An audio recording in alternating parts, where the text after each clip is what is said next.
адамсың, сен іздеп шынға шықтым.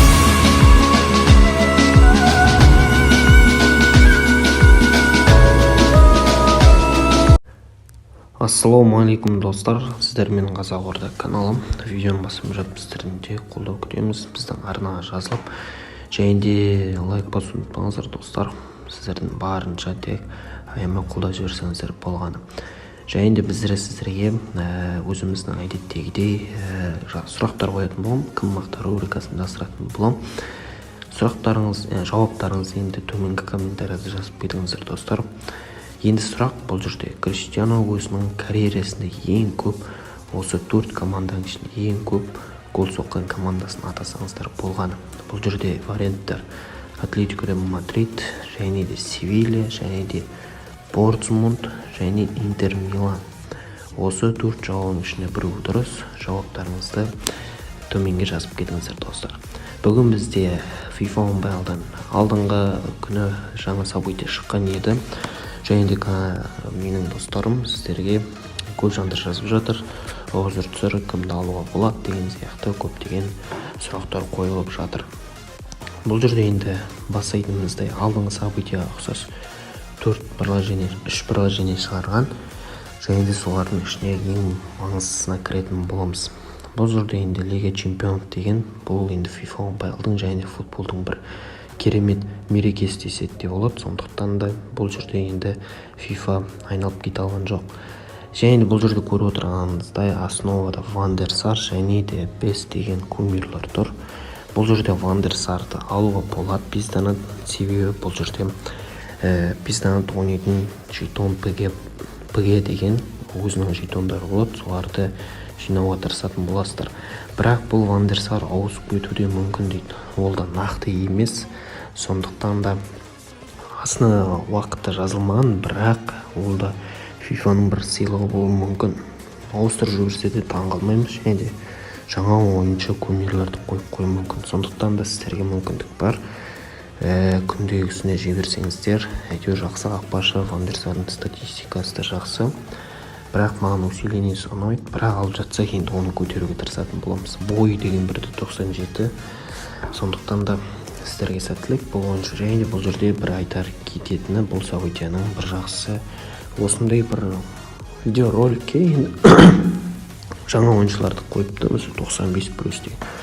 Күнде бір-бірден қарасаңыз, может быть біреуіңіз түсіп болып түсіп кетуі мүмкін. Бұл жерде ойыншылар магазиндегі ойыншылар бар. Солардан түсу мүмкін. Жақсы ойыншылар көрсетіп қояйын. Көп жандар білмей жатқан шығар деп ойлаймын.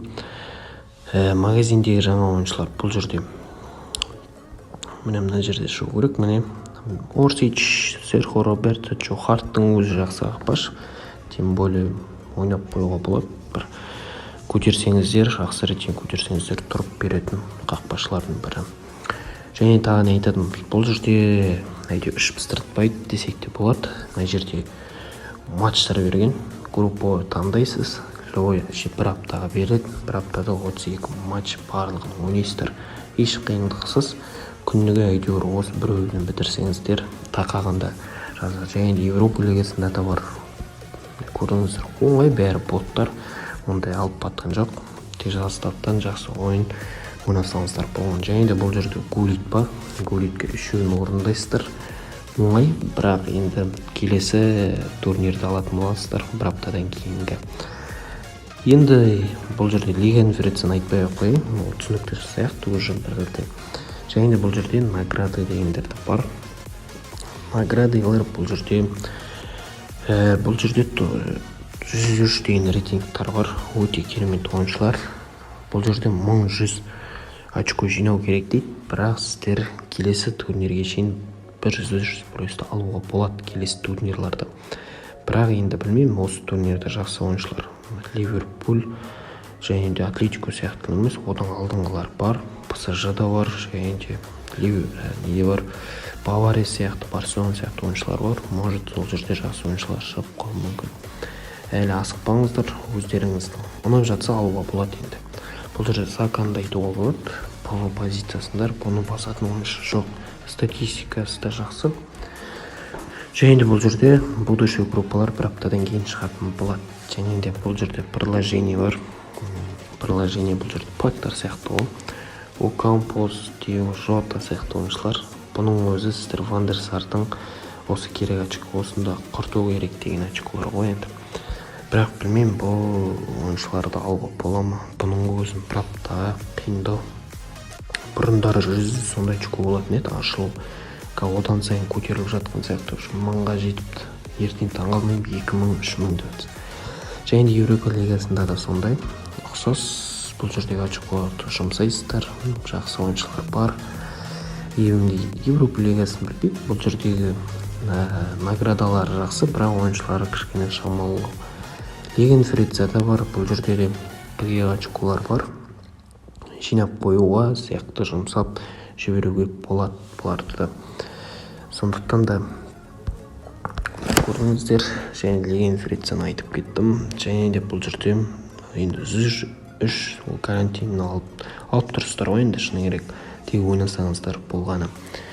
Және де біздер турнир бар, турнир енгізіпті, енді көптен бері ойналмаған, бірақ бұл енді айта алмаймын, ойнауға болады деген сияқты кішкене қиындатып қойған. Условиясында қараңыздар, чемпиондар лигасының ойыншы және Еуропа лигасын бірақ алуға болады ойыншыларды. Бірақ турнирді қазір боттар көп десек те болады, уже боттар ойнап жүр. Әйтеуір бір ретін табады, сондықтан да ол жағда қиындау айту. Және де абонементтерін айтып кетейік. Абонементтер де жақсы, алдыңғы событияға ұқсас. 20-25 берген екен. Бұл жерде Леген Фрицаның ойыншысы Мандрагора деген сияқты ойыншы. Шектенді мүмкіндігі жоқ, донатпен. Қалған ойыншы, бізге енді мыналар керек қой. Тем более осы ойыншылар керек, алуға керек ойыншылар, очколар деген ол. Және де бұл жерде звездон абонементті айтуға болады. Жақсы ойыншылар енгізген. 10-шы ойында уже 95 Оржанды беріпті, өте керемет түрік бауырымыз. Және де бұл жерде Садықты берген. 100-де енді Мелик бар екен. Меликті енді білмеймін, бұны аламыз деп, бірақ енді тоқтамай ойнайтын болсаңыздар алуға болады. Бұл очколарда керек, сондықтан да тырысып көріңіздер. Жақсы абонемент, алдыңғы событиялар қарағанда. Обменде де очколар енгізген. Бұл жерде алдыңғы события қарағанда ойыншылар жоқ, ешқандай ойыншылар бір ойыншы, сондай ойыншы енгізгенде тіптен жақсы болып кетер еді. Бір разный ойыншылар болады, бір ойналмай жүрген кішкене бұл.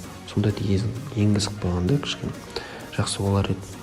Очколар, бірақ келгі очколардың өзі қиындау. Және де рынокта бізде қазір ойыншылардың шығарып қойған жері уже характеристикасын қарап жіберейік бірден. Бұл жерде енді ең атақтысы Неймар десек болады. Неймардың статистикасы цаптарда қазір бірінші орында алатын ойыншылардың бірі. Өзінің событиясында да легенда бар, сондықтан да сонымен біркелкі болады. Окампустар бар. Окампус ПВ-да енді білмеймін, Сакамен тең тарқасып қалады деп ойлап отырмын. Сака дұрыс ау деп ойлап отырмын бұл жерде. Артур сияқты Фофана деген ойыншылар бар, қорғаушыларды. Алдыңғы ойында өте керемет ойнаған, бірақ драма болды. Өкінішке орай. Көрген жандар бар болса, комментарий жазып кетіңіздер. Челси Милан ойыны өте керемет болды. Бұл жерде қалған ойыншылар әлде тағы да ойыншылар шығады. Себебі енді алдыңғы ойыншылар қарағанда көп ойыншылар шығу керек. Және де Фабо Вера сияқты ойыншылар бар екен сапта. Және де бұл жерде магазиндерді қарайтын боламыз. Магазиндерді жаңа праволарға енді қиындау. Добис деген сияқты. Міне көрінбей жүрген ойыншыларды алуға болады екен. 800-ге беріп қойыпты. 800 самоцветке. Және бұл жерде Стоунс бар. 100-ші рейтингті. Және бұл жерде Неймарды былай да алуға болады.